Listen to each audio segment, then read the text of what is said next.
Bonjour à tous et bienvenue dans la Taverne du Gamer. Je suis Kira, accompagné cette semaine de Sid, comme d'habitude. Bonjour Sid, comment vas-tu ? Bonjour Kira, bonjour à toutes et à tous. Ça va très bien, merci. Une bonne semaine en perspective, des grosses journées de travail, mais j'ai pu caler quelques petites séances de sport, un petit peu de jeux vidéo. Sea of Stars, toujours qui me passionne. Et vraiment, ce jeu a quelque chose. Donc je le décrirai dans la chronique, mais je comprends l'engouement autour de Sea of Stars et... Voilà, il dégage quelque chose de très feel good d'ailleurs, c'est un jeu très taverne du gamer si je puis dire. Et je suis en train de clôturer aussi 2-3 jeux que j'ai commencé cet été pour faire des chroniques là qui vont arriver. Donc écoute, ça se passe plutôt bien. En termes d'orga, on est toujours sur nos bonnes résolutions de la reprise de saison 3. Les plannings sont tenus. Ouais. Et toi mon cher Kira?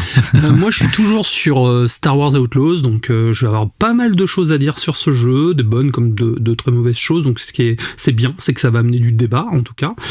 J'ai commencé le jeu hier soir, donc que j'ai streamé à des potes parce qu'ils étaient intéressés de voir à quoi ça ressemble. Ça s'appelle The Casting of Frank Stone. Tu sais, c'est le jeu qui se passe dans l'univers de Dead by Daylight, fait par Supermassive Games, donc c'est un intriguant.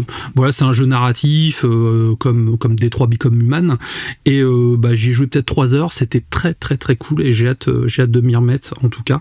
Et on retrouve l'ambiance un peu de Dead by? On retrouve carrément l'ambiance de Dead by avec des petits clins d'œil, des petites allusions, même dans le gameplay en fait, dans l'habillage et tout, ils ont réussi à faire matcher les deux univers et ça j'apprécie beaucoup. On sent quand même que le studio est fan du lore en tout cas. Et là, tout à l'heure, j'ai une fausse joie, je reçois un mail de Micromania qui me dit que mon jeu est disponible pour Space Marines, donc je me grouille d'aller parce que le magasin ferme dans 10 minutes, donc j'habite à 5 minutes, je fais nickel, j'arrive, ils ont une coupure de courant, et donc du coup, ils ont pas pu me donner le jeu. Autant de dire que je suis dégoûté. Possible, ça. Autant de dire que je suis dégoûté, j'ai essayé de négocier avec le gars, mais malheureusement, j'ai pas pu, donc il va falloir que j'y retourne demain après le travail, donc mince. Voilà, donc nouvelle émission, qu'est-ce qu'on a prévu cette semaine ? Alors cette semaine, on a préparé tous les deux un dossier, toi sur Concorde, moi sur des petits événements qui se passent en ce moment dans le monde du jeu vidéo. Donc je fais un petit peu de teasing pour que évidemment vous restiez jusqu'aux actualités. En même temps, ce serait bête d'écouter juste le début et de partir avant les actus quand même. Mais quelques petites choses assez sympas. Après, tu nous as préparé un jeu indépendant et j'ai vraiment hâte d'avoir ton avis sur ce jeu. C'est Dave the Diver. C'est ça. Que tu as testé sur PS5 ? Non, j'ai testé sur Switch. Sur Switch, dis donc. T'as sorti ta petite Switch Zelda. Voilà, j'attendais l'édition physique du jeu que j'ai reçue début juillet. Donc du coup, j'ai pu le tester cet été au bord de la piscine. Et hors sujet, c'est une bande dessinée, une fois n'est pas coutume. Et je le dis dès l'intro, c'est pour l'instant mon coup de cœur bande dessinée de l'année. Donc c'est la deuxième fois que je dis ça. Donc celle-ci a surpassé l'excellente BD Kaya que j'avais présentée la dernière fois. Et ça s'appelle Pendragon, tome 1, tome 2 que j'ai dévoré et j'ai hâte de vous en parler. Ça a l'air cool en tout cas. Bon, c'est parti, on attaque, générique.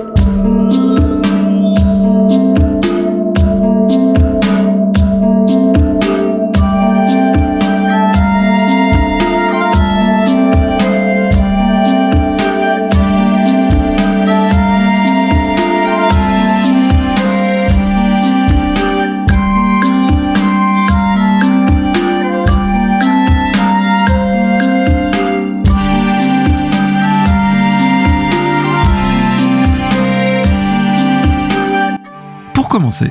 On va parler de Capcom, mais de façon un petit peu détournée, parce que déjà Capcom, on le dit toujours en ce moment, pour moi ils ont le vent en poupe, c'est vraiment le studio japonais qui multiplie les succès, les bons moves, à part 2-3 trucs, des modèles éco, des fois un peu bancals sur certains jeux, mais en tout cas leurs jeux sont de qualité, je trouve qu'ils sont vraiment dans une très belle dynamique, Capcom. Et je crois aussi, on avait vu aussi des articles comme quoi ils prenaient soin de leurs salariés, qu'ils les augmentaient et tout, machin. Enfin, voilà. Bon délire, Capcom. Pour moi, c'était vraiment un des développeurs, un des studios les plus performants ces 2 dernières années. Et malgré tout, ils perdent une de leurs étoiles, si je puis dire, le brillant Hideaki Itsuno, exactement, qui est très connu, mais bon, les noms japonais, je vous en voudrais pas d'avoir oublié qui était ce monsieur. Est-ce qu'il te parle déjà un petit peu de nom ? Après... pas du tout. Sache que malgré tout, ce petit monsieur a passé 30 ans dans le studio, donc quand je dis qu'ils perdent une de leurs étoiles, c'est qu'ils perdent vraiment un taulier, quoi. Et au début, il faisait des jeux de combat, ce petit monsieur, comme Rival School, où il avait travaillé sur Street Fighter Alpha. Oui. Jojo Bizarre Adventure aussi, c'est qui était en jeu de combat. Oui. Mais, je vais sortir des noms bien plus connus. Devil May Cry 2, Devil May Cry 3, Devil May Cry 4, DMC, Devil May Cry 5. Et aussi, c'est lui qui est aux commandes des Dragon's Dogma, qui sont une de ses dernières licences atypiques, enfin assez novatrices, même si les jeux sont perfectibles sur certains points. Donc quand même quelqu'un qui finalement a un très gros bagage et qui en plus a des vraies compétences, une vraie vision en tout cas d'auteur.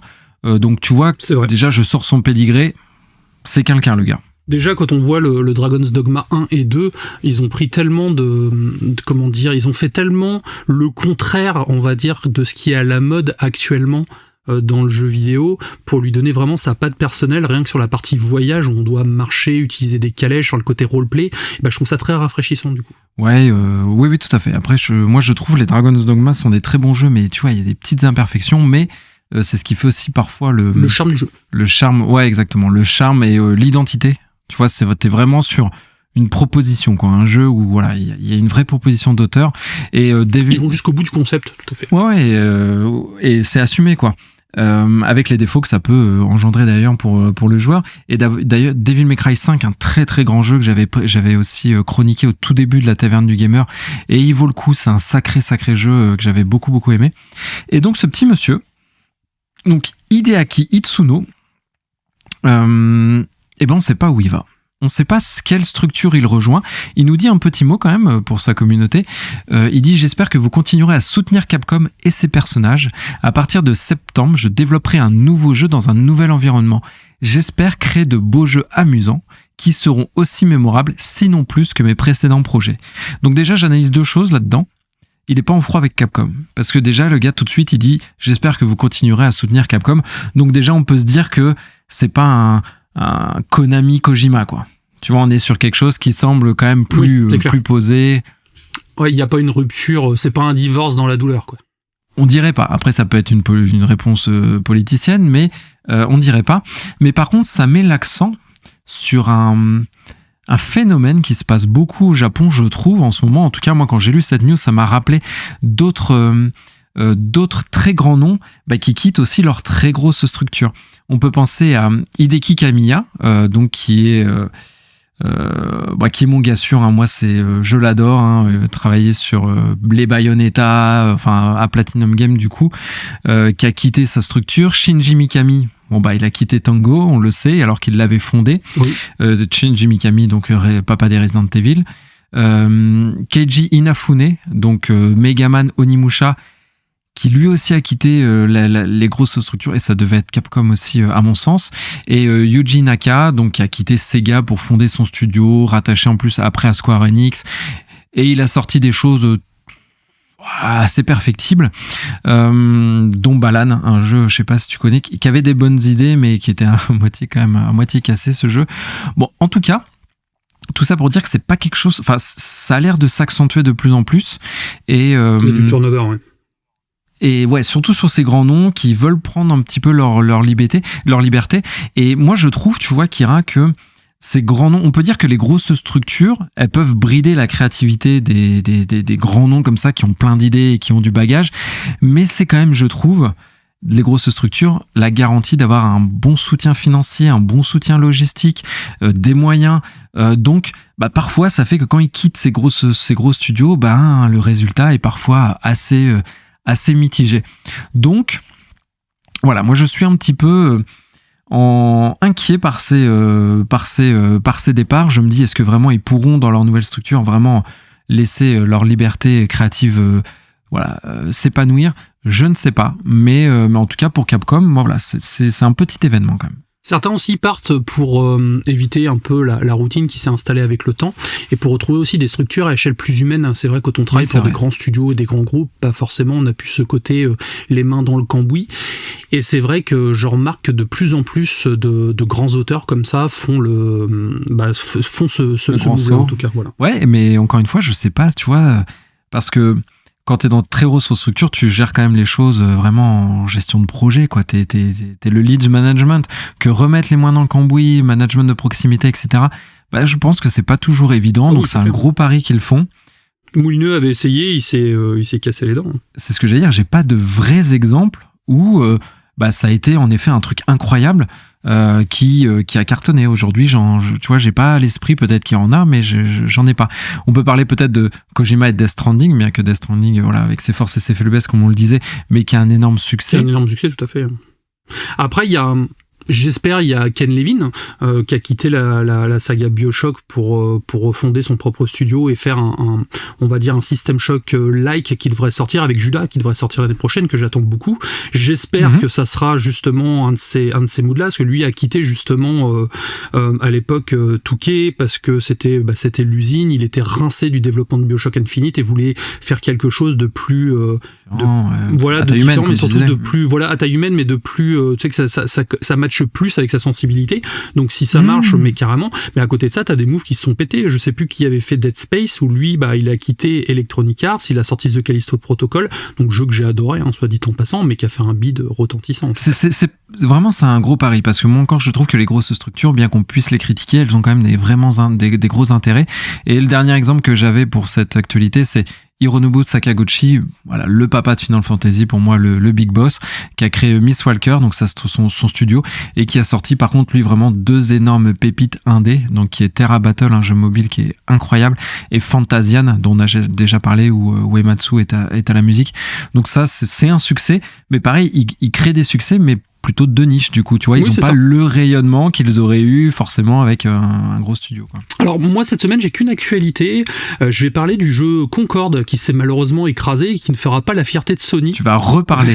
Qui ne fera pas la fierté de Sony, contrairement à son homologue de l'aviation française qui lui a brillamment réussi. Elle est belle, hein. Ouais. Donc Sony a récemment annoncé l'arrêt de son jeu multijoueur Concorde, seulement 11 petits jours après son lancement, donc le 23 août 2024. Malgré un développement de 8 ans et un budget conséquent, le jeu n'a pas réussi à attirer suffisamment de joueurs. Les serveurs seront fermés donc le 6 septembre 2024 et Sony a décidé de rembourser les joueurs. Donc c'est uniquement les jeux dématérialisés qui ont été annoncés en tant que remboursement. Quid des versions boîte, on ne sait pas encore pour l'instant. C'est un vrai crash industriel. Concorde a été développé par le studio Firewalk et a été une production de 8 années, donc dans l'univers du jeu vidéo, 8 ans c'est très long. À titre d'exemple, Red Dead Redemption 2 c'est 7 ans. Donc déjà, ça montre à quel point Sony croyait vraiment son projet. Le projet a débuté en 2016 et a mobilisé des centaines de personnes. Le budget alloué est estimé aux alentours de 200 millions de dollars, donc je mets des guillemets car ils communiquent rarement sur les budgets finaux des jeux en tout cas, mais c'est ce qui se dit un peu à droite à gauche. Et on le classe directement dans la catégorie des triple A. Malgré un gros investissement et une présentation de 20 minutes au State of Play, je sais pas si tu te rappelles, on avait vu ensemble la cinématique de présentation et le gameplay derrière. Pas convaincu. Concorde n'a pas... Ouais, pas du tout. Concorde n'a réussi qu'à vendre que 25 000 exemplaires et a attiré qu'un nombre maximum de 697 joueurs en simultané en ligne sur Steam. Il n'y a pas d'infos sur le nombre de joueurs PS5. Encore une fois, contrairement à Steam, ils sont beaucoup plus opaques sur la communication. Mais ça reste des chiffres extrêmement faibles pour un jeu de cette envergure. Face à ces résultats, Sony a pris la décision donc radicale de fermer les serveurs de Concorde directement, de retirer immédiatresse le jeu des plateformes, donc là c'est-à-dire vous pouvez même plus le télécharger. Les joueurs, certains, le peu de joueurs qui jouaient sont déçus, forcément, mais il y a quand même plusieurs facteurs qui peuvent expliquer cet échec. Donc déjà, on va commencer, Concorde a été critiqué pour son manque d'innovation avec des personnages et des mécaniques de jeu rappelant trop fortement d'autres titres populaires comme Overwatch. C'est ce qu'on avait dit lors de la présentation d'ailleurs. Exactement, oui. Alors, je vais éviter de tirer sur l'ambulance en parlant du design des personnages dégueulasses et du côté gardien de la galaxie Wish, qui ne m'attire pas du tout, mais ce n'est que mon avis. Parlons plutôt du marché du FPS multijoueur, qui est quand même saturé à l'heure actuelle, et Concorde n'a pas réussi à se démarquer face à des géants comme Fortnite, Call of Duty Warzone ou Valorant, par exemple, sachant que les 3 jeux cités sont free-to-play, ce qui aide forcément, car ce genre de proposition à 40 € en 2024 n'est pas des plus judicieuses. De plus, les mécaniques du jeu, même si elles sont pas nulles, mais elles n'apportent rien de nouveau en fait. Elles se contentent de pomper les mécaniques de Overwatch sans vergogne, ça n'invente rien. Le jeu n'est pas mauvais, mais à 40 balles, encore une fois, est-ce que ça vaut l'investissement ? Est-ce que les joueurs se disent, tant qu'à faire, autant jouer à Overwatch en fait, plutôt que de jouer à un clone d'Overwatch, comme avec les Souls-like en fait. Ouais, si vous voulez jouer à un Souls, jouez à Dark Dark Souls en fait. Pour commencer, c'est l'idéal. Là, c'est un peu le même procédé. Ce qu'il faut savoir également, c'est que les jeux comme Fortnite, Warzone, Valorant sont les jeux qui marchent le mieux actuellement, ou même Overwatch marche le mieux actuellement en ligne. En ligne, quoi, ouais. Les gens, ce sont des jeux qui sont déjà là depuis un certain temps. Beaucoup de personnes se sont investies dans ces jeux-là. Ils ont des centaines d'heures au compteur. Et ils ont dépensé de l'argent. Voilà, ils ont dépensé de l'argent dans des skins, des choses comme ça. Et est-ce qu'au final, sortir cette proposition-là en plus payante en exclu PlayStation et PC, est-ce que c'est pas se tirer une balle dans le pied de base ? Moi je pense qu'ils auraient dû sortir le jeu directement, peut-être dans le PlayStation Plus, gratos, pour ceux qui sont abonnés par exemple, ou le mettre en free-to-play, et là déjà, il y aura déjà plus de gens pour essayer la proposition. C'est vrai qu'il y a énormément de jeux qui sortent maintenant pour essayer de récupérer quelques miettes du gâteau, mais au final, combien de jeux à service se croûtent dernièrement en fait ? Regarde par exemple... Suicide Squad, pareil, qui est un échec financier, sachant que Suicide Squad avait quand même 3 fois plus de joueurs à sa sortie que Concorde, donc c'est dire à quel point ils ont vraiment ils se sont vraiment pris une pelle dans la tronche, quoi.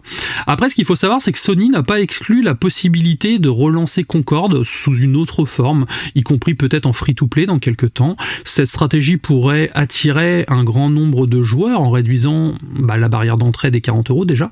Cependant, pour réussir, le jeu devra apporter des améliorations significatives ou même repenser certaines de ses mécaniques de base, donc peut-être au niveau du gameplay, avoir quelque chose de différent. Je pense que maintenant, quand on sort un jeu comme ça, ce qui serait bien, c'est d'avoir le petit truc en plus, tu vois. Jouer à un Battle Royale quelconque, après, à part les skins, ok, moi je préfère les skins futuristes, je vais jouer à Overwatch. Non, moi je suis plus guerre traditionnelle, je vais jouer à Call of Duty. Donc, hormis le côté skin, avoir des mécaniques qui lui est propre. Donc déjà, ça me paraît être une bonne chose derrière. Ce qu'il faut savoir aussi, c'est qu'il va falloir qu'il crée une boutique, forcément, avec une monnaie virtuelle. Donc ça se fait pas en 2 jours. Il va falloir qu'ils aient un business plan avec des saisons derrière. Donc, est-ce que le jeu va revenir sur nos consoles ou sur PC ? Voilà. Peut-être pas. Sur un développement aussi long, ça serait bête de tout perdre en tout cas. Mais voilà. Autre question aussi qui se pose, c'est quid des développeurs ? Le studio de développement a quand même travaillé longtemps sur ce jeu. Comme toujours, quand il y a un échec, c'est le studio de développement qui en est responsable. Donc qu'est-ce qui va se passer pour eux ? Ça aussi à voir derrière. Et pareil, j'ai vu sur internet que certains développeurs se sont un peu énervés sur la communauté, un peu à la manière de Saints Row. Je sais pas si tu te rappelles, quand le Saints Row est sorti et que le directeur du studio a pété un câble en disant si vous aimez pas mon jeu, n'y jouez pas en fait, en gros, ce qui est vrai en soi. Et pareil, ça a du coup impacté et entaché l'image de Concorde. Donc voilà, ce sont des questions qui restent sans réponse, mais en tout cas c'est un vrai cas d'école, je trouve, parce que de mémoire, je ne vois pas de jeu comme ça aussi coûteux qui tombent à la poubelle au bout de 11 jours, quoi. Non, c'est assez inédit, je suis d'accord avec toi. Donc moi, mes premiers mots seront évidemment, quoi qu'il arrive, pour les équipes, parce que ça doit être extrêmement déceptif, et 8 ans de développement, c'est beaucoup de travail. Surtout quand t'as mis du cœur dedans. Et ils ont le mérite quand même d'avoir sorti un jeu qui est pas cassé, un jeu qui tournait, un jeu qui avait... J'y ai pas joué, mais de ce qu'ils disaient, qui semblait qualitatif. Après, c'est vrai que moi, l'aspect design m'avait un peu rebuté, et de toute façon, c'est pas des jeux qui... De base, j'irais jouer là-dessus. Donc à 40€. Ouais. Donc moi, je pense que c'est vraiment la faute au modèle économique, à la fenêtre de sortie qui est pas bonne du tout.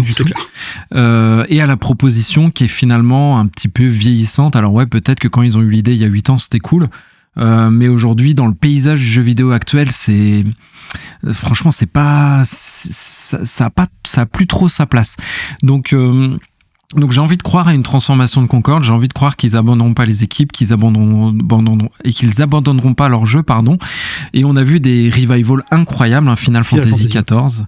Voilà, qui a un cas d'école aussi, qui est sorti lui tout cassé. Et qui a des mémoires actuellement. Et les plus populaires, les plus joués, les plus rentables pour Square Enix, enfin vraiment. Donc c'est tout ce que je souhaite aux équipes en tout cas, parce que c'est jamais cool de voir un projet de 8 ans terminé comme ça, quoi. Le truc, c'est que quand on regarde le jeu, alors moi j'ai vu des lives tournés sur Twitch, oui, il y a des gens qui l'ont un peu streamé.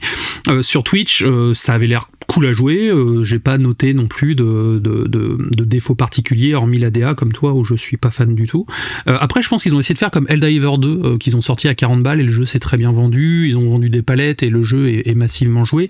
Mais encore une fois, je pense que c'est pas le même public, et surtout Helldivers, c'est aussi une proposition très différente en fait. Mais c'est vrai, quand tu regardes Helldivers, tu vas regarder un Overwatch, on a vraiment deux styles de jeu différents, deux gameplays différents, et le TPS comme ça multi, c'est pas quelque chose qui est commun, on va dire, contrairement justement à ces jeux-là.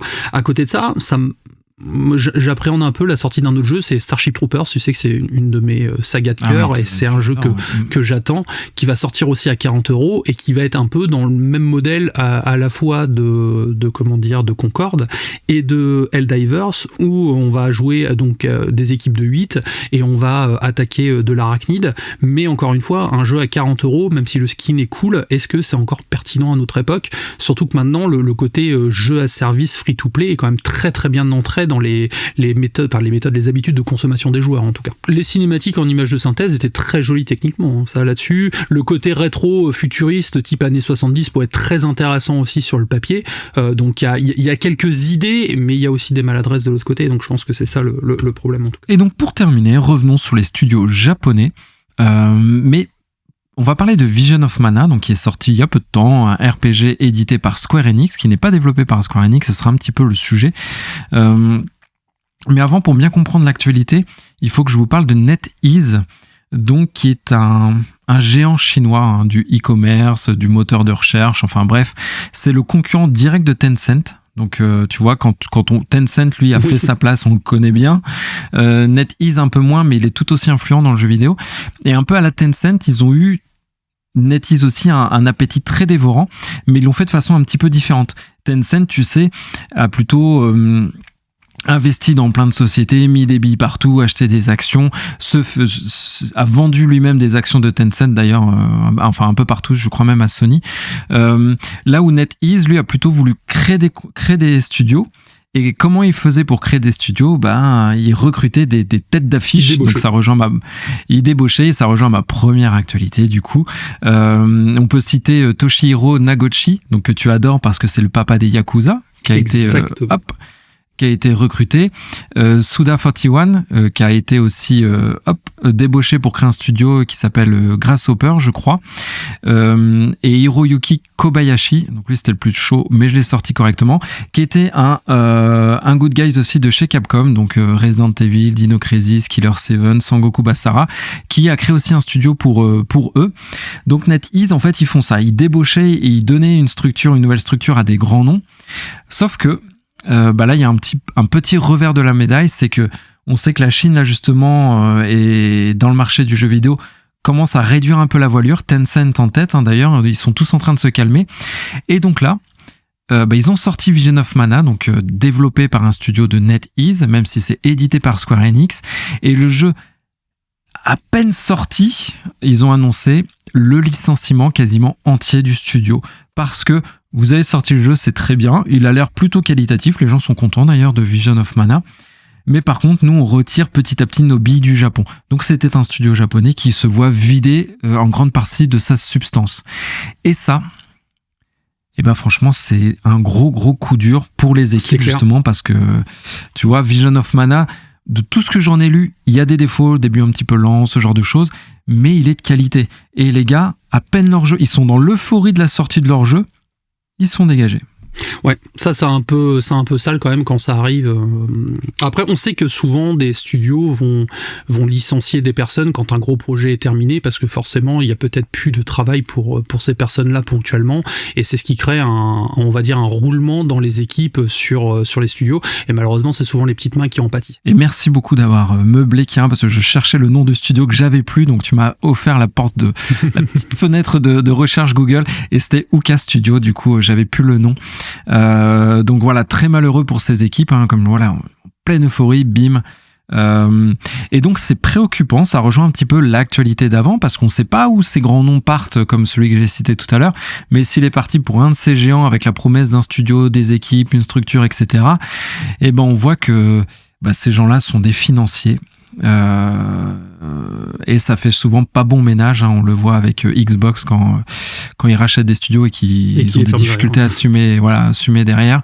Il n'y a pas que Xbox, vous voyez, on a un exemple ici avec la Chine qui avait investi durablement et massivement au Japon, mais finalement pas si durablement que ça, et les équipes en ont souffert. Donc essayons de soutenir en tout cas Vision of Mana si vous hésitiez à l'acheter.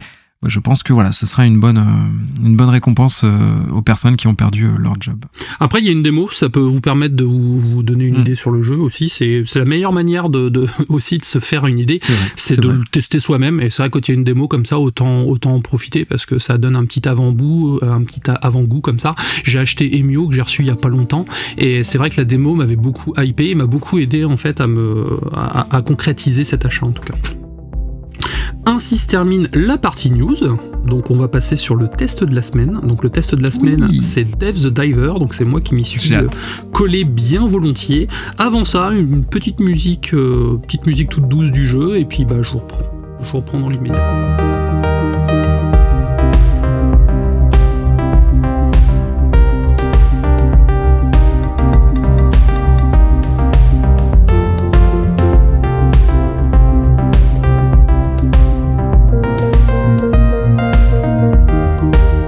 Dave the Diver est développé par le studio coréen Mint Rocket. Je ne sais pas comment ça se dit, en tout cas c'est la roquette de la menthe peut-être, je ne sais pas. C'est un jeu qui combine habilement l'exploration sous-marine, la gestion de restaurants de sushi et des éléments de roguelite. Donc c'est là que tu vois que tu te dis, bon, tout un programme. C'est 3 domaines qui vont pas spécialement ensemble, mais qui sont quand même ensemble. Mais il y a de l'idée.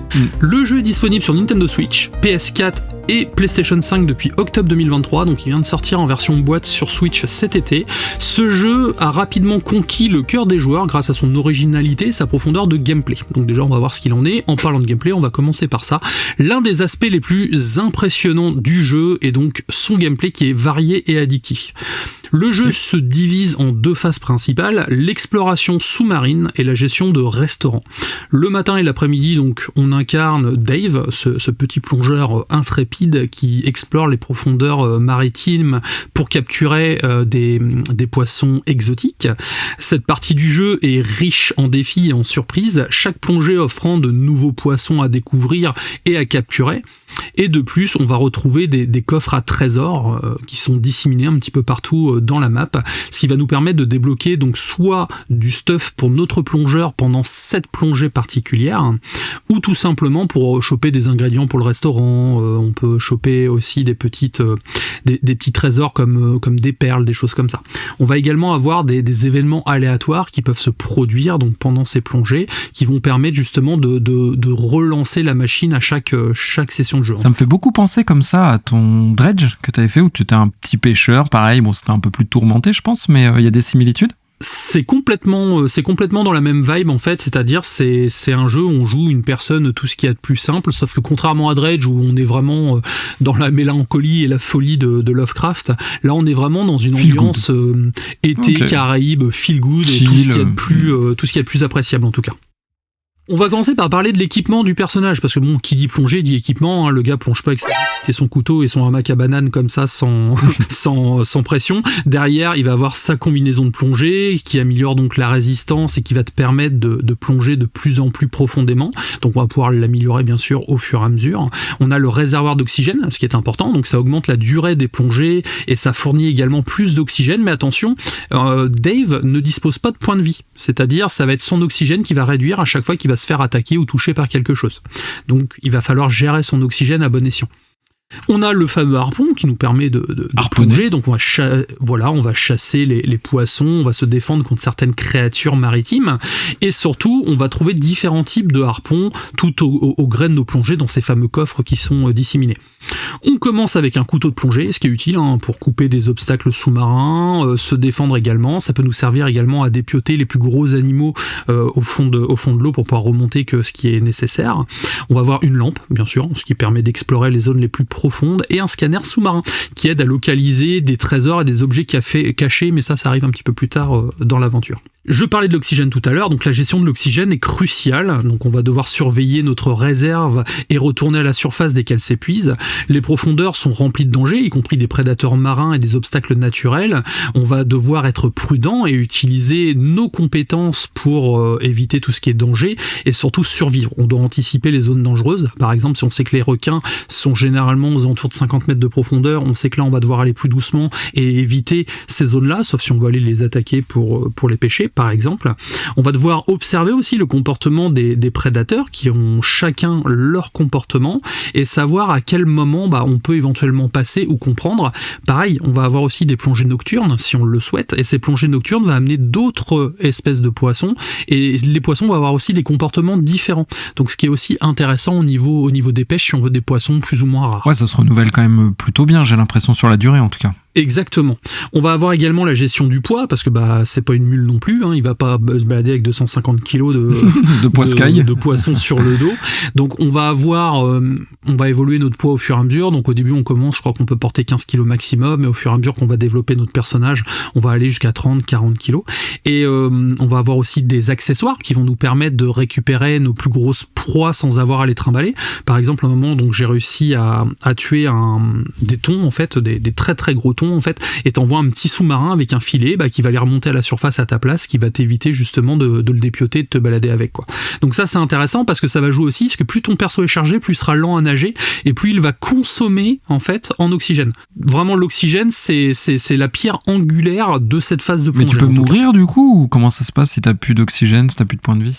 Alors quand t'as plus d'oxygène, en fait, t'es repêché par ton pote qui est sur le bateau au-dessus, sauf que tu as le droit de garder un seul truc que tu as récupéré au fond. Ah, ça met fin à ton exploration poisson. Voilà. Okay. Donc t'as perdu un de tes créneaux d'exploration, généralement t'en as 2 par après-midi, et en fait ce qui se passe c'est que si t'as pêché énormément de poissons, t'as récupéré des trésors et tout, quand tu meurs par asphyxie, ce qui va se passer c'est que tu vas devoir choisir un seul de ces items. Donc il faut vraiment, c'est vraiment punitif parce que quand t'as vraiment pêché des trucs super cool et qu'au final tu te fais bouffer au dernier moment par un requin t'es dégoûté, ouais, là t'es dégoûté quoi. Tu as vraiment l'impression d'avoir perdu ton temps, surtout que ça va impacter la deuxième phase de jeu qui va suivre juste après.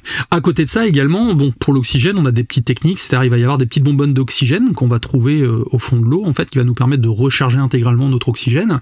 Ou alors quand on est vraiment trop en galère, on peut utiliser une espèce dans des zones spécifiques, un petit talkie-walkie, ce qui permet de nous remonter à la surface en fait. Le truc c'est qu'on va prendre plus de temps à remonter, ce qui peut impacter la deuxième plongée, tu vois, au niveau de la durée. Le deuxième gros point de ce jeu, c'est la gestion du restaurant de sushi. Donc ça se déroule le soir et c'est tout aussi intéressant, bien que ça diffère totalement des phases de plongée. Donc déjà on a la gestion du menu, donc avant chaque soirée on va définir notre menu, donc tu peux débloquer plus d'emplacements pour ton menu au fur et à mesure que tu progresses. Au début tu pourras en mettre que 4 et à la fin tu vas jusqu'à 8. Donc il est crucial de bien choisir les plats qui ont un bon équilibre entre le prix et le goût. Le goût est aussi très important car il influence la satisfaction des clients et surtout ton classement sur l'application Cooksta. C'est l'équivalent de Instagram. Le guide Michelin. Ah oui, d'accord, ok. C'est vraiment, ils viennent, ils prennent sympa, des photos, ils mettent des petits commentaires et tout, donc c'est plutôt rigolo en fait. Et c'est grâce à l'application Cooksta que tu pourras évoluer d'autres personnages, je t'expliquerai tout à l'heure. De plus, s'il faut particulièrement bien doser aussi son stock, parce que s'il y a trop de stock, c'est de la perte, donc forcément de la perte d'argent et de la perte de marchandises. Imagine tu foires ta pêche du lendemain et que t'as niqué tout ton stock là, le lendemain en fait tu pourras servir personne, donc c'est quand même très très punitif. Mais aussi s'il n'y a pas assez de stock, forcément il y a moins de rentrée d'argent, et la rentrée d'argent va te servir en fait pour pouvoir éventuellement recruter du personnel, tu vois. Ouais. Okay. Derrière, on a aussi le service aux clients. Donc pendant la soirée, on doit jongler entre plusieurs tâches. Donc on va servir des boissons. Les clients commandent souvent des boissons comme du thé ou de la bière, par exemple, en plus de la nourriture. On va leur servir des plats. Donc c'est marrant, c'est quand tu leur sers des boissons, ça déclenche un petit mini-jeu, tu vois. Remplir vraiment la dose de bière au bon endroit sans que ça mousse trop et tout. Sinon, le client est mécontent et il va te mettre une moins bonne note. Donc c'est sympa, tout bête, mais ça marche super bien. Voilà, donc il faut s'assurer lors du service des plats que les clients soient servis rapidement, car s'ils sont mécontents, ils vont se barrer, et s'ils se barrent, en fait, ton plat que t'as préparé, tu l'as perdu, tu vois. Il faut également garder un œil sur le stock de wasabi, parce que le wasabi, ça fait partie intégrante de notre restaurant de sushi, et s'il n'y a plus de wasabi, et ben ton chef, il peut plus travailler, donc il va se retrouver en rupture. Donc il faut aussi surveiller cette jauge-là pour aller refaire du wasabi en cours de service. Donc ça t'oblige un petit peu à être au four et au moulin tout le temps. Donc cette partie se complexifie forcément au fur et à mesure, et d'autres mécaniques arrivent à mesure qu'on avance dans les chapitres. Donc je vais pas vous spoiler ce qui se passe derrière, mais il y a pas mal de petites choses, et ça reste quand même très très cool, parce qu'on s'ennuie jamais, du coup. Est-ce que cette phase-là est assez longue? Parce que, en fait, je te demande ça me fait énormément penser à Moonlighter, un jeu que j'avais chroniqué, où le jour, t'étais dans des donjons et tu farmais des artefacts et tu récoltais des objets, et le soir, non, pas les potions, tu sais, t'avais un petit magasin, il fallait les vendre, et pareil, t'avais des clients qui rentraient, il fallait trouver les bons prix, etc. Mais cette phase de commerce, elle était assez courte par rapport aux donjons qui étaient plus longs. Alors c'est le même principe, sauf qu'en fait, que ce soit les plongées ou les phases de... Alors les plongées sont un peu plus longues, mais pas de beaucoup.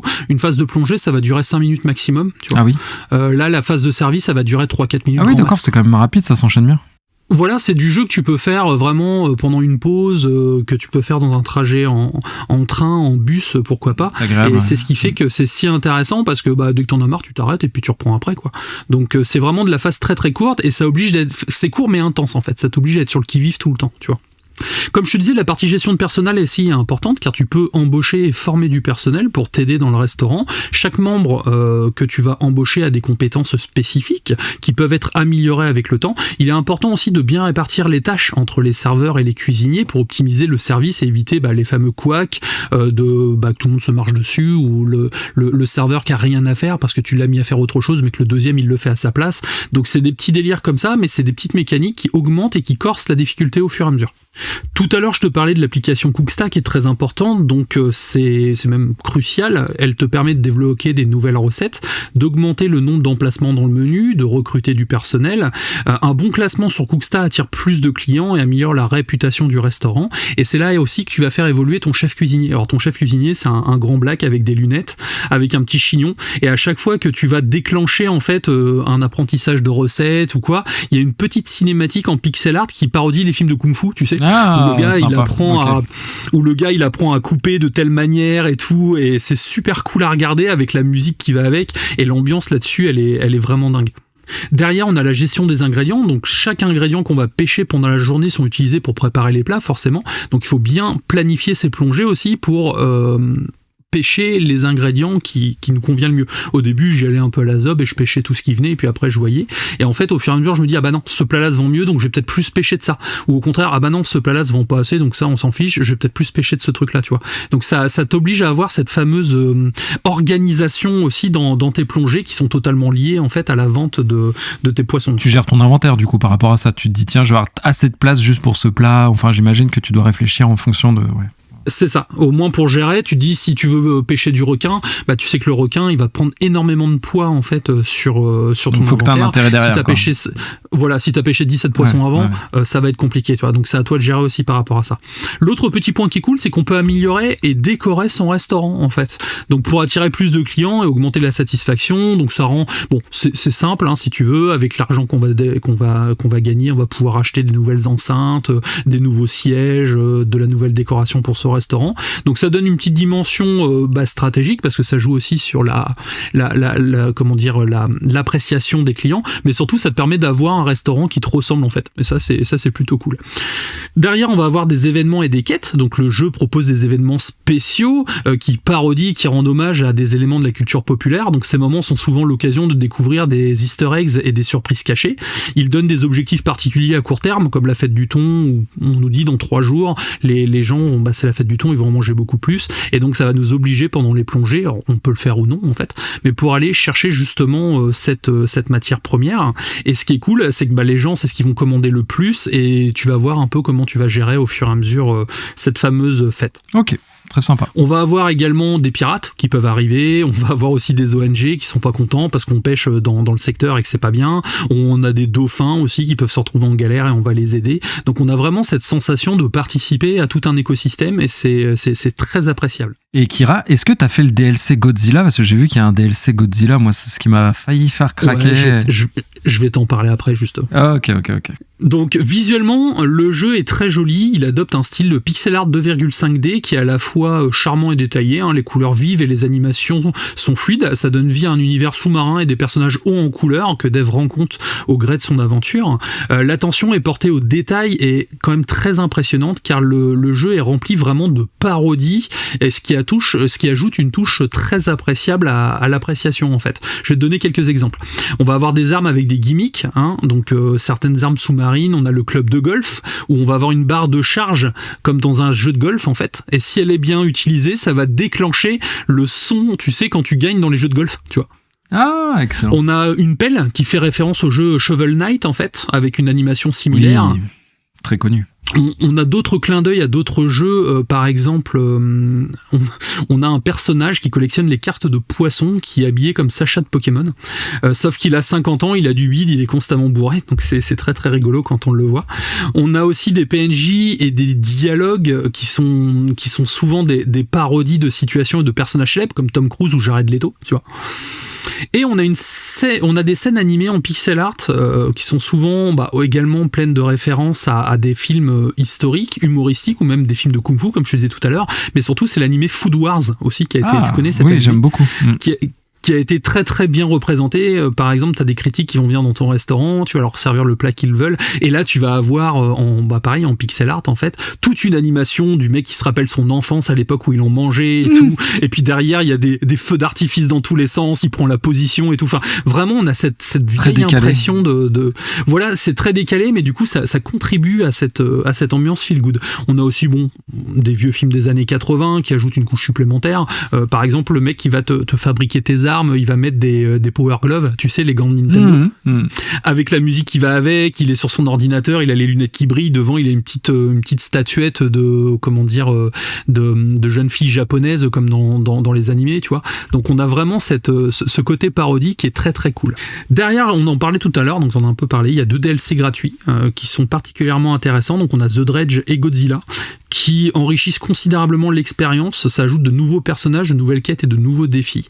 Alors celui sur The Dredge, il est très cool parce qu'on est vraiment dans l'univers Lovecraft, on va pêcher des poissons bizarres, il y a toute une entité un peu chelou qui vit on va dire dans la fosse de l'océan en fait. Et le Godzilla, c'est cool, c'est qu'on va carrément rencontrer Godzilla en fait, et on va l'aider à aller se battre contre des kaijus en fait. Donc on va devoir enquêter sur un kaiju qui serait caché justement dans cette fameuse fosse, et à plusieurs moments on va créer un lien d'amitié avec Godzilla, ce qui est plutôt cool, et ça va te plaire parce que vraiment alors il arrive après le chapitre 5, mais quand tu fais ces missions là et que tu vas aller te péter un kaiju gigantesque pour aider Godzilla et le soutenir, c'est vraiment grisant en fait. Je te jure, je veux pas dire que j'ai poussé des cris devant ma Switch à côté de la piscine, mais je t'avoue qu'il y a des moments je me marrais comme un bossu en tout cas.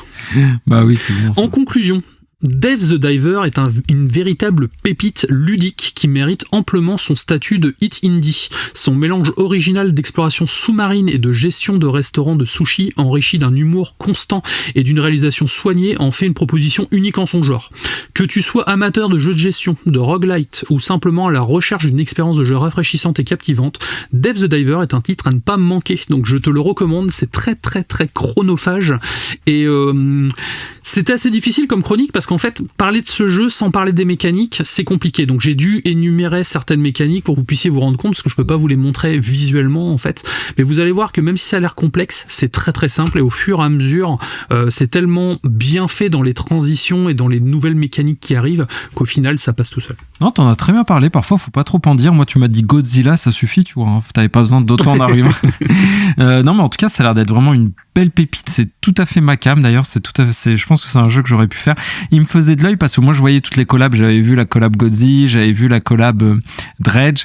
Aussi, ils en ont une avec le jeu Nikke, tu sais, par les développeurs de Stellar Blade, un jeu où tu joues des femmes, de jolies femmes. Ouais, des jolies femmes. Ils ont une collab aussi avec Nikke, mais ça m'étonne pas. Après, c'est un studio sud-coréen, donc je pense qu'il se serre les coudes. Mais très sympa en tout cas, et on sent bien ce côté, comme t'as dit. très bonne ambiance, très légère, très amusante et tout. Ça a l'air d'être un studio qui se prend pas au sérieux et je pense qu'il faut les suivre de très près ce qu'ils font ces petits gars. Oui, et puis encore une fois, un jeu qui vient de Corée, quoi. Donc on en parlait la semaine dernière et en ce moment, je trouve qu'ils ont vraiment le vent en poupe et c'est très cool. Ouais, c'est rafraîchissant. Ainsi se termine mon test de Dave the Diver, donc on va attaquer ton sujet hors sujet. Je suppose que tu as préparé une petite musique pour l'occasion. Petite musique, essayez de la deviner, parce qu'évidemment c'est une bande dessinée, donc il n'y a pas de musique, donc essayez de la deviner, c'est du jeu vidéo. Donc voilà, j'en dis pas trop, si vous avez trouvé, n'hésitez pas à nous le dire sur les réseaux ou sur le formulaire du site. Mais en tout cas, avant la musique, quand même, je vais vous parler, j'introduis, mais c'est Pendragon du coup.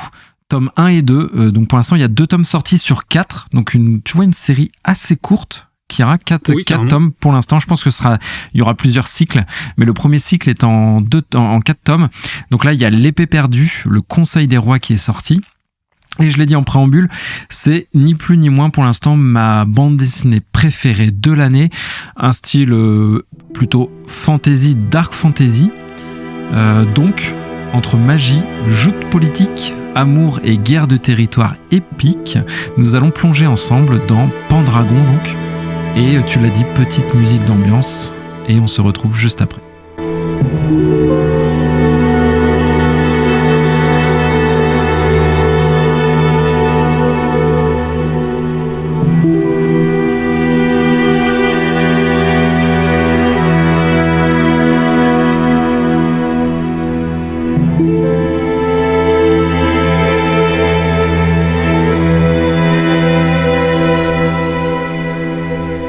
L'histoire, on commence par l'histoire, on aime bien, ça pose le décor, donc j'ai oublié de le dire, mais édité chez Glénat quand même, il faut le signaler.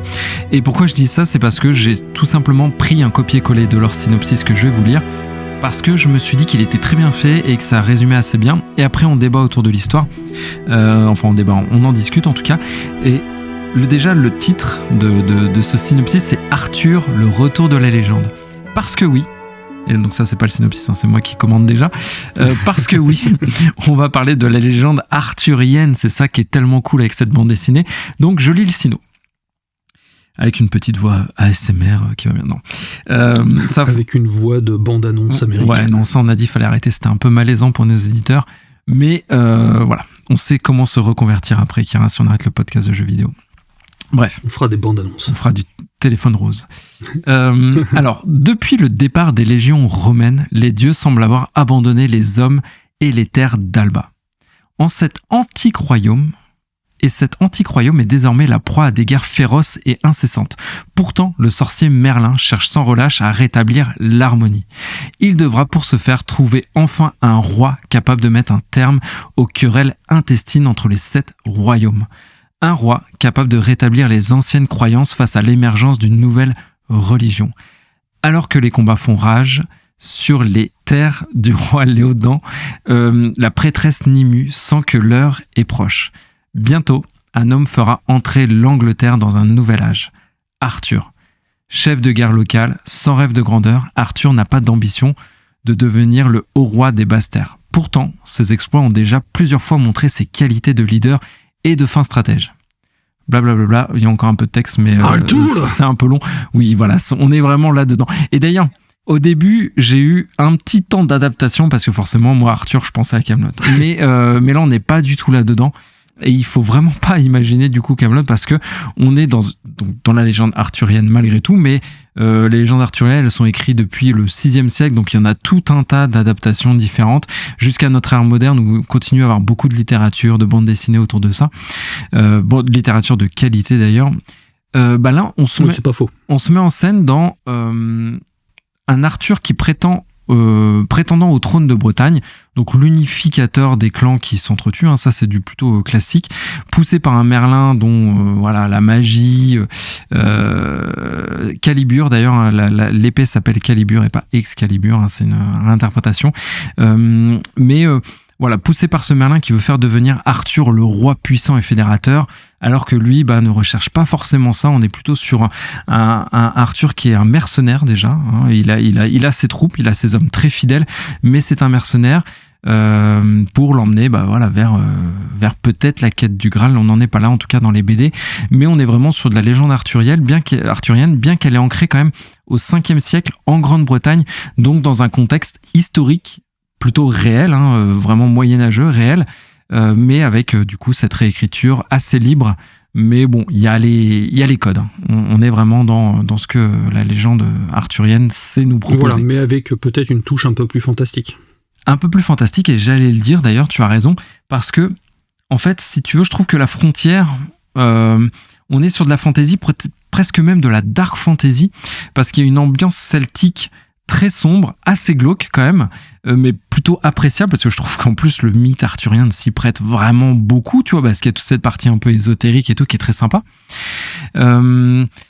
Et on a des marqueurs forts qui nous transportent dans, comme je le dis, une œuvre assez sombre et mature. Il y a par exemple le peuple des Pictes, donc qui vivent tout au nord de la Grande-Bretagne, qui sont plus le peuple le plus autochtone, si je puis dire, le moins technologique, si on peut dire comme ça, pour pas trop dénigrer ce peuple. Surtout qu'ils sont un peu vénères là-bas. En fait, si tu veux, on dirait des mi-hommes, mi-orques, tu vois, un petit peu. Ils sont colossaux, très musclés, très violents. Leur architecture là-bas, c'est fait de pics, de têtes sur de crânes sur des pics et tout. Enfin, faut vraiment imaginer. Voilà. C'est vraiment le côté sombre de la horde de Warcraft, tu vois, avec des orques un peu vénères. Et aussi, il nous montre des batailles antiques. Donc, il y a des petits flashbacks sur des très anciennes batailles où là, tu vois carrément des hommes loups, tu vois, des hommes mi-hommes, mi-loups, des loups-garous, quoi, un peu. Donc, et remilou derrière. Et remilou derrière par la queue, du coup ça finit par une queue de loup. Donc vraiment sanguinaire, terrifiante. Et d'ailleurs ça fait l'objet d'une des premières doubles pages dans la BD qui est absolument magnifique. Et ça m'a fait penser, j'y reviendrai un petit peu, aux doubles pages que nous font le droit dans Requiem ou ce genre de choses. Enfin des très très belles doubles pages bien fournies et tout. Justement je suis en train de regarder là et ça me fait penser à Requiem, là celle où t'as les loups-garous qui attaquent et tout. Je pense que t'es tombé sur celle-ci. Voilà, ça c'est pour cette page là, c'est pour montrer le premier Pendreg, donc c'est le roi dragon, c'est le premier roi qui a réussi à unifier les peuples avant qu'il se déchire, avant que lui meure et qu'il se déchire. Ça a été le premier grand roi à détenir du coup l'épée sacrée Calibur. Et d'ailleurs c'est un roi un peu sous viking, sous stéroïde. Enfin on est vraiment sur du vénère. Et en même temps on retrouve la magie du conte Merlin, la Dame du Lac qui a un style aussi bien à elle, qui fait d'ailleurs plutôt penser à, plus que le côté magie un peu enchanteur de Merlin, à plutôt de la sorcellerie, magie noire un peu, tu vois, un peu border quand même. Ouais. Donc on est sur, moi je le qualifie vraiment de dark fantasy dans le sens noble du terme, attention, mais il y a quand même un côté très épique parce que Arthur représente finalement cette lueur d'espoir dans ce monde assez sombre. Arthur et son amour Elwen, qui fait figure vraiment, Arthur fait figure de messie quand même, de sauveur, de conquérant, avec toujours ce côté un petit peu humble non je veux pas y aller, c'est presque le destin qui m'y pousse. Moi je veux juste que mes gars ils soient bien, mes mercenaires ils aient des parcelles de terre, qu'on vive en paix, mais il se fait un petit peu porter par son destin, mais avec un personnage quand même qui est vraiment, tu vois, qui a le cœur pur. Donc c'est le personnage le plus héroïque fantasy finalement de cette BD qui est assez sombre, qui m'a fait quand même penser pas mal à Aragorn. Tu vois, dans l'archétype de personnage, c'est de l'Aragorn, tu vois, où au début c'est juste un rôdeur qui fait sa mission mais en toute humilité, et il est projeté roi de Minas Tirith, quoi. Roi des hommes. D'accord, moi je vois. Donc très bien écrit, hein. Ce personnage d'Arthur, il est vraiment bien dosé et tout. On est, j'ai bien du coup sur un petit peu le scénario. Donc on a Jérôme Legris qui est au scénar, homme d'expérience, hein. Il a déjà beaucoup de bandes dessinées à son actif, un peu dans le même style d'ailleurs, avec Lord Gravestone, avec Hank Moon. Les âges perdus, le serpent Dieu qui est très très bien. Donc il a des offres d'ailleurs qui touchent un petit peu à la fantasy, à l'heroic fantasy, et on sent chez lui une maîtrise. Il sait vraiment doser le côté épique les guerriers charismatiques, le monde un peu âpre et sans pitié, tu vois, avec l'ésotérisme. Enfin, je pense qu'une heroic fantasy réussie, c'est quand tu arrives à ce mélange, le bon dosage entre tout ça. Ouais, ce mélange subtil, oui. Ouais, parce que tu vois les intrigues politiques, par exemple, il y en a dans Pendragon. Mais les intrigues politiques, ça peut être extrêmement intéressant comme extrêmement chiant à lire. Ouais, voilà. Que là, elles sont assez courtes, elles sont subtiles, elles se passent même pendant des moments de bataille où tu vois... enfin, c'est bien amené, c'est vraiment bien fait. Et c'est à ça que tu comprends que l'auteur a de l'expérience, tu vois, en termes d'écriture, justement, dans cet équilibre. Il arrive à donner de la consistance à ce monde. Il appuie pas trop sur les messages qu'il veut faire passer parce qu'il parvient à les faire passer malgré tout. Donc, c'est une BD vraiment aboutie, intelligente et vraiment très prenante. J'ai dévoré vraiment les 2 volumes, mais à une vitesse, ouais. Et sinon, Merlin, au bout d'un moment, il est vraiment druide, ce mec-là, ou ça fait 15 ans qu'il nous prend pour un con ? Non, c'est un vrai... Non, Merlin, c'est quelqu'un. Et justement, il faut vraiment se détacher de Kaamelott. Faut pas trop y penser, parce que ça va vous tuer le truc, et on est vraiment pas là-dedans. On est sur de la fantaisie un peu, vraiment vénère, quoi. Parce que Benoît Delac et Paolo Martinello, désolé si je t'ai écorché, mon cher Paolo, mais tu as raison totalement, c'est que j'ai ouvert la BD, je me suis dit, mais on dirait vraiment le style de Le Droit. Donc Le Droit, pour ceux qui connaissent pas, on en a parlé avec Requiem, on en a parlé avec les Chroniques de la Lune Noire. Enfin, c'est un auteur qui a un dessin, je sais pas comment on peut dire, il a un beau dessin, richesse. Ouais, il a le trait fin. Bah, déjà, quand on voit les planches, elles sont hyper détaillées. Je suis sur le site de Glénat, les planches sont hyper détaillées. Ouais, non, vraiment, le dessin est de très haute qualité.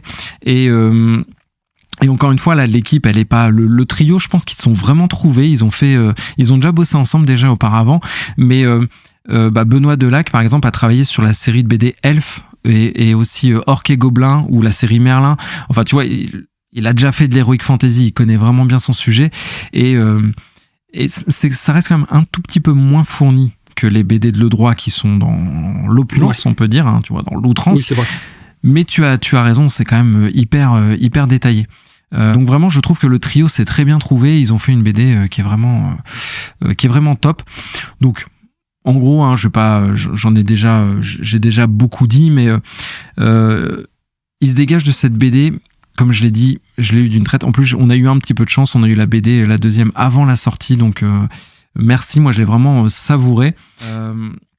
Il me laisse vraiment, cette BD, un sentiment d'œuvre réfléchi au sommet de son art, sans faux pas. Vraiment, j'ai pas eu un défaut à lui reprocher, surtout sur le rythme, parce que comme je l'ai dit, sur les intrigues politiques, il y en a beaucoup, parce que c'est des clans, en fait, hein, c'est vraiment ça, hein, Kira, c'est des clans qui sont pas d'accord, qui veulent régner, qui s'affrontent, des guerres un petit peu intestines, voire même fratricides, en fait, hein, des gens c'est des peuples qui se ressemblent, hein, qui s'entretuent, et réussir à mener ces intrigues politiques et en même temps de guerre avec des scènes de guerre assez épiques et consistantes, c'est pas donné à tout le monde. Et pour finir sur une dernière comparaison avant la conclusion, ça m'a fait penser à Game of Thrones, mais pas pour les raisons qu'on imagine, à savoir, tu sais, les héros meurent facilement d'un coup, on est surpris et tout, mais c'est plus dans le mélange justement bataille, intrigue, amour aussi, côté mystique. Le côté un peu dense du lore, quoi.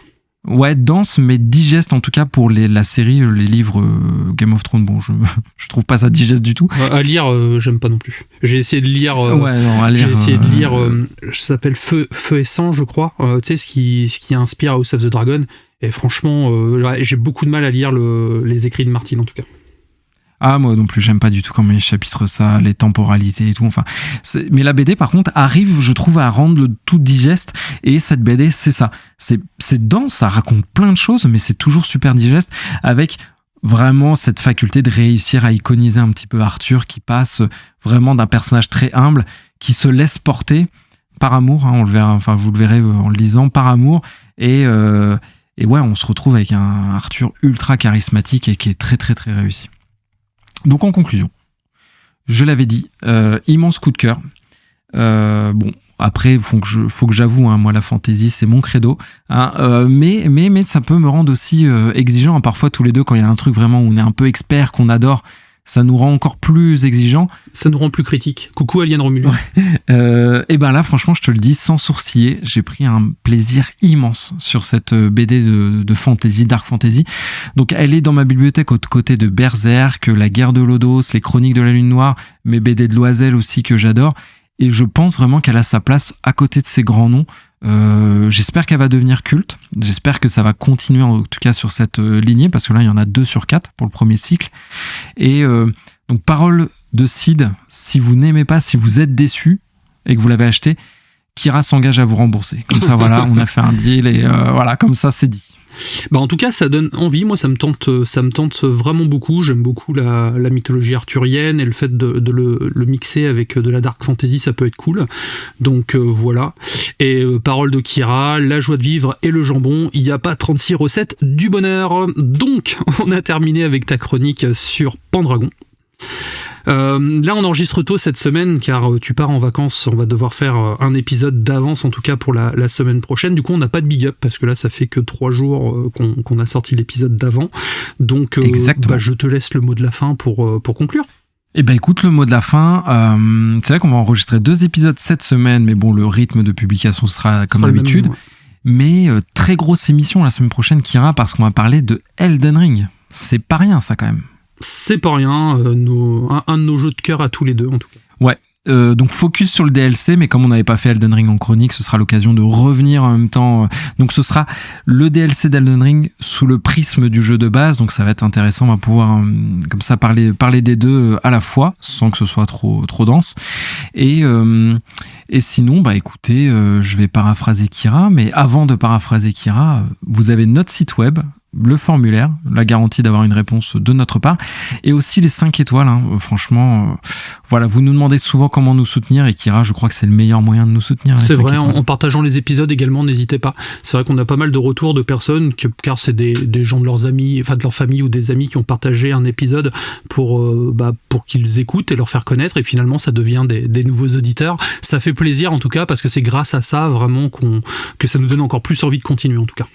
Oui, et on essaie de créer cette communauté dans la bonne ambiance, sans jugement, dans la bienveillance et autour de cette passion qu'est le jeu vidéo et le reste, la pop culture. Voilà. Nous sommes vraiment dans une taverne, vous êtes les clients de notre taverne et en plus, vous n'avez rien à débourser pour ce petit moment sympathique, on l'espère, avec nous. Et donc j'allais paraphraser Kira, le sage Kira, si je puis dire. Oui, c'est vrai. Lisez bien, lisez des livres, allez voir des films au ciné ou en Blu-ray, tranquillement dans votre canapé, on vous en voudra pas. Jouez aux jeux vidéo et aux jeux vidéo que vous aimez, que vous voulez, et grand bien vous en fasse. Si vous aimez des jeux que personne n'aime, faites-vous plaisir. C'est clair, on adore ça. Pour tous les goûts. Exactement. Et prenez soin de vous quand même, ça c'est la base, hein. Prenez soin de vous, vos proches. On vous embrasse et on vous dit à la semaine prochaine. Ciao.